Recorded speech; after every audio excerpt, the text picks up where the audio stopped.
Hello students, again you are most welcome into the new lecture of biology, and today we are going to start a new chapter, that is principles of inheritance and variation.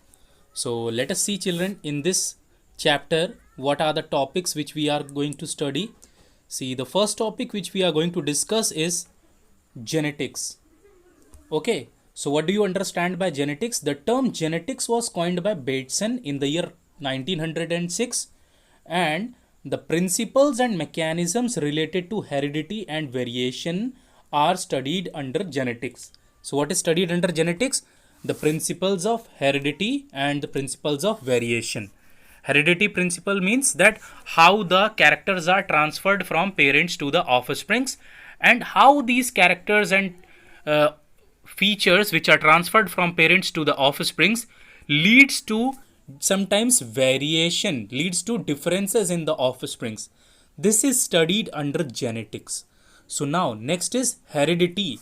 What do you understand by heredity? See, the mechanism of transmitting the characteristics from one generation to the other generation, that is from parents, how these characters they are transferred to the offspring. This is known as heredity. So here we should talk about what are the things which determine our heredity, which determine our characteristics. What are the things which determine our characteristics? So these are chromosomes, genes and DNA.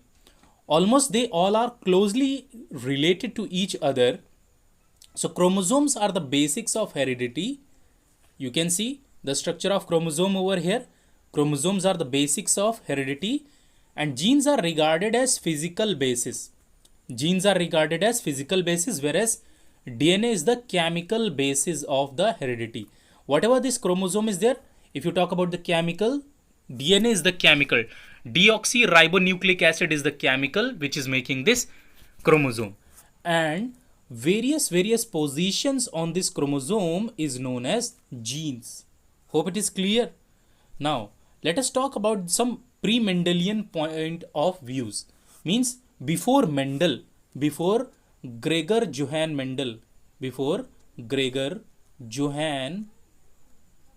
Mendel is regarded as the father of classical genetics. Father of old genetics.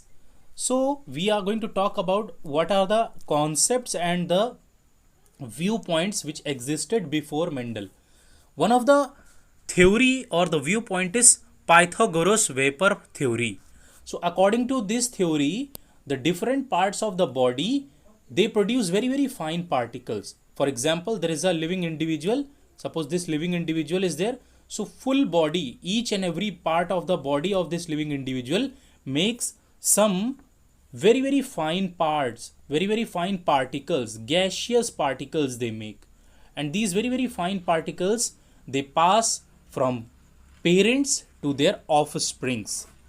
This was the old concept. This is not correct actually children, but this was an old ideology and concept regarding to this, that is the heredity, the passing on of the features, characteristics, or the what you can say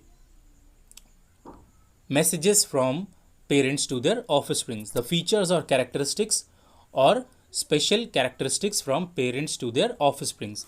Then next was fluid theory. So this was given by Empedocles, or it was given by Empedocles, who gave this theory. And according to this theory, the embryos are formed by fusion of fluids made by parents. So suppose there are two parents. Suppose this is one parent and this is another parent. So these parents, they will be forming an offspring. This offspring will be formed by them when the fluids from them will be fused, then only this individual will be formed. So somewhat closely related to what we follow today, the germ plasm theory, but exactly it is not like that. So now the pre-formation theory. What is the pre-formation theory? So according to this theory was given by Malfigi. So according to this theory, whatever the pre-formation theory is there, according to pre-formation theory, the Homunculus. The homunculus, you can see this diagram. According to this concept, Malfigi said that a miniature individual is already made within the sperm cell or the egg cell. A small individual, either the male or the female, is already made within the sperm cells or the egg cells.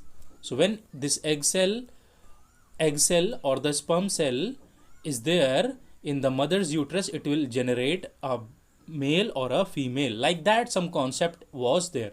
Means it was pre-decided. It was pre-decided that inside the germ cells, inside the sperm or the egg cell, already a miniature human individual was formed. So it may not be correct as per today's point of view. Now next one is pangenesis. This theory was given by Darwin. According to Darwin, the pangenesis, every individual body, whatever the male or female, it carries several cells.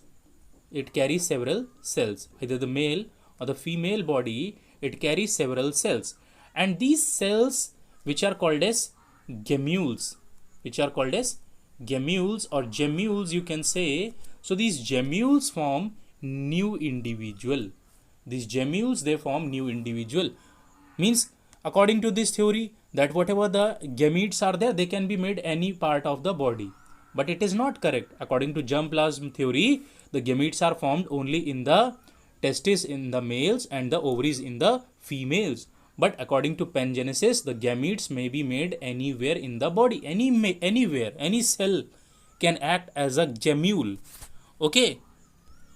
Hope it is clear. Now let us talk about variation. What do you understand by variation? Variation itself says that the minute differences which come within the individuals of the same population of a given species. Suppose this is the given species, this species is rabbit, and according to this variation concept, a rabbit may develop some differences in some generations. Suppose in some different generation, the rabbits will have differences. These differences are called as variation. Okay. Over the time, when these changes they accumulate, over the time these variations only form new species. These variations only form new species. And why these changes occur, children? These changes occur because fusion of two different gametes occurs, then only a new individual is formed. Suppose this is the egg cell and this is the sperm cell. When they will be fusing together, they will be contributing different genes in the offspring, and this offspring will be little different from its parents. Whatever the parent is there, this individual will be different from its parent. So though looking similar, then also it is having little differences. This is only known as variation. So over the time, when millions of years pass, these small changes within the species and the population of the species leads to form new different type of species. Hope it is clear. Now, whatever the few keywords we have to see during this chapter. So without these keywords, you may not understand this chapter. So the first keyword is genes. Genes. What are genes? These are also referred as factors which pass from parents to the offsprings. What parents do? Parents, they contribute gametes. Mother contributes ovum and father contributes sperms. And these sperms and ovums, they contain chromosomes. And these chromosomes, they have DNA, such kind of DNA. You can see in this diagram. This is DNA. This DNA, whatever the certain positions, these points which you can see here, these are called as base pairs. Group of few base pairs is called as a gene. So hope it is clear. Okay. So on DNA, on DNA, the group of few base pairs in DNA, the group of few base pairs, this is DNA. So these are base pairs, and the group of few base pairs is known as a gene. Okay, so one gene is responsible for particular type of character or feature. Okay, now let us talk about allelomorph. Allelomorph means allele, in short it is called as allele. One gene is having two allelomorph. One gene is having two allelomorph. Suppose this gene is for the height. This gene is responsible for height. So two allelomorph can be, the height can be tall and the height can be short. The height can be tall and the height can be short. So these are two allelomorph. So locus, now discuss locus. What is locus? Suppose for example, whatever the chromosome is there, suppose there is a chromosome, suppose this is chromosome, then on this chromosome, on the particular part of the chromosome, some positions are there. Here some positions, these are called as locus, and on these locus particular type of genes are located. On the locus particular type of genes are located. Hope it is clear. Are you understanding? What are genes? What is allelomorph? What is locus? Next, let us talk about homozygous. What are homozygous? See, homozygous is the condition. It is a condition when both the alleles of same gene are also similar. When both the alleles of the same gene are similar. Suppose there is a gene. Suppose this is a gene, and this gene is a gene which is responsible for the shape of the pea. Shape of pea seeds. Pea seeds, you know, matar. Whatever the pea shape is there, or the shape of the pea seed is there, for that one gene will be there. Okay, for that one gene is there, and suppose there is a gene which is responsible for some character, that is the shape of the pea, which is responsible for shape. So this shape can be either round or wrinkled. The shape can be either round or wrinkled. But if you talk about only one type of feature, suppose the shape of the pea, or the chromosomes, or the genes for the pea, they are of only round type. There is a gene which is responsible for the shape, and the alleles present, and the alleles, the two alternate forms of this gene,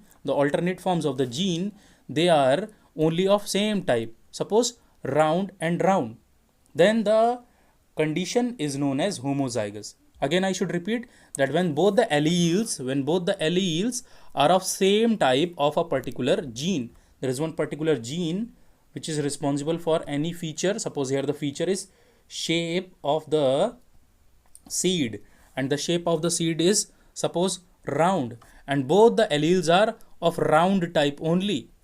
Okay, then the condition is called as homozygous. Hope it is clear. Then the next condition is heterozygous. What do you understand by heterozygous? In this, both the alleles are of different type. Both the alleles of a gene, suppose this is a gene, and these are the two alleles of the gene. Suppose one allele is of round type and another allele is for wrinkle type. So this allele may give the feature to the seed of round, and this allele may give the feature of the seed wrinkled. So here you can see here, this is heterozygous condition. This is homozygous. This is heterozygous. This is homozygous. Say when same type of alleles are there, it is homozygous. When different type of alleles are there, it is heterozygous. Hope it is clear. Now, what is genotype? What is genotype? Genotype means the different genes which are present in an individual. Okay, whatever the genes are there, whatever the total amount of genes, which type of genes are there from the parents to the offspring. Okay, in this offspring, which genes are there, that is called as genotype. And what is phenotype? Whatever this phenotype is there, according to this, morphological physical feature, means how that individual, how this offspring is looking from outside. What is the color of his eyes, what is the color of his eyes, what is the color of his hairs, what is the height of this fellow. This is all which we can see from outside is known as its phenotype. Hope it is clear. Now next one is monohybrid. What is understood by monohybrid? What do you understand by monohybrid? See, it is a cross for breeding. It is a cross or breeding in which only one feature is taken. One feature is taken. One feature and its related one allele is taken. Suppose here the feature is color of the seed. Here feature is taken color of the seed, and only one allele is taken. Which allele is taken? Only the green color allele is taken.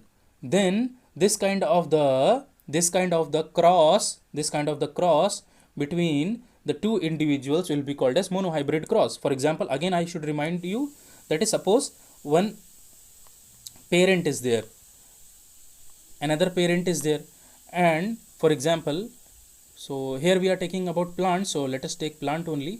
So for example, this is one plant. In this plant only the green color seeds come, and in this plant also suppose the green color seeds come. So when these two plants flowers will come, and they will be cross pollinated. When they will be cross pollinated, and they will be forming whatever the individual, that individual will be having either the green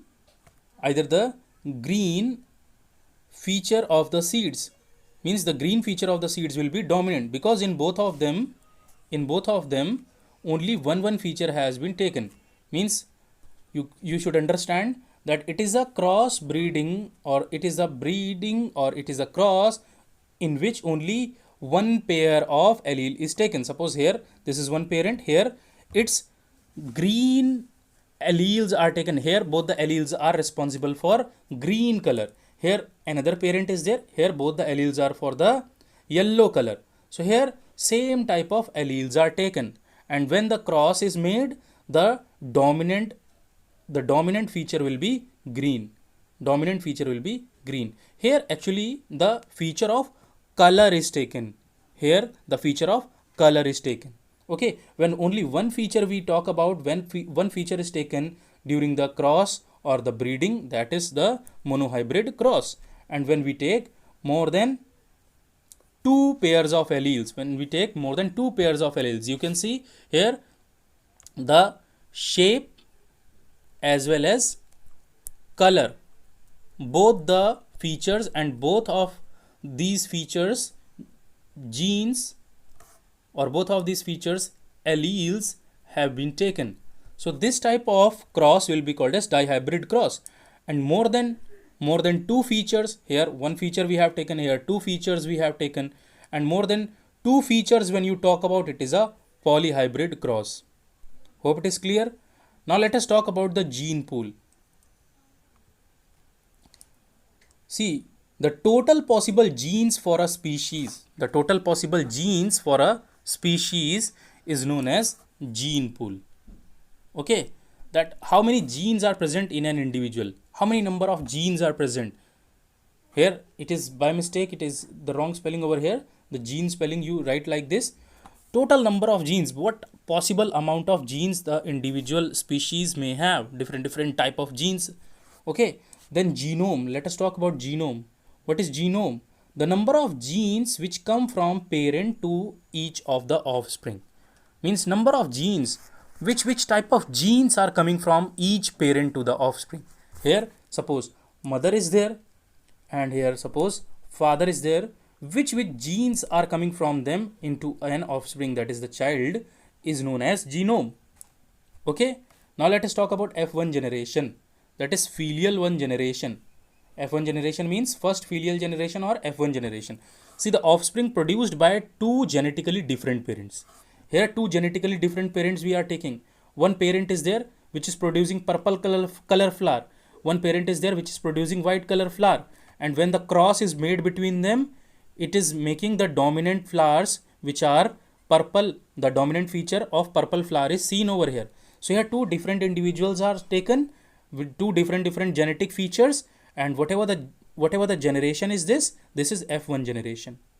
Now for example, whatever these individuals are there, whatever the individuals formed in F1 generation, for example, three individuals with the purple color flower and one individual with the white color flower, they are produced in the F1 generation.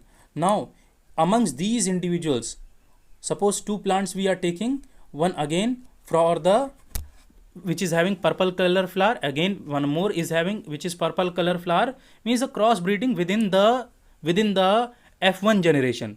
Whatever the offsprings of F1 generation are there, or the individuals of F1 generation in this generation, whatever the offsprings are obtained, and now the cross breeding is done among these offsprings only, then the generation which is obtained is the F2 generation. That is the F2 generation. Means suppose these two parents are crossed and now some brothers or sisters are obtained. Now these brothers or sisters, they are crossed themselves. They are crossed between themselves. Now whatever the offsprings will be produced, that is called a second filial generation, that is F2 generation. Hope it is clear. You people are taking down the notes and you are enjoying your online studies. Meanwhile, take care children. Thank you.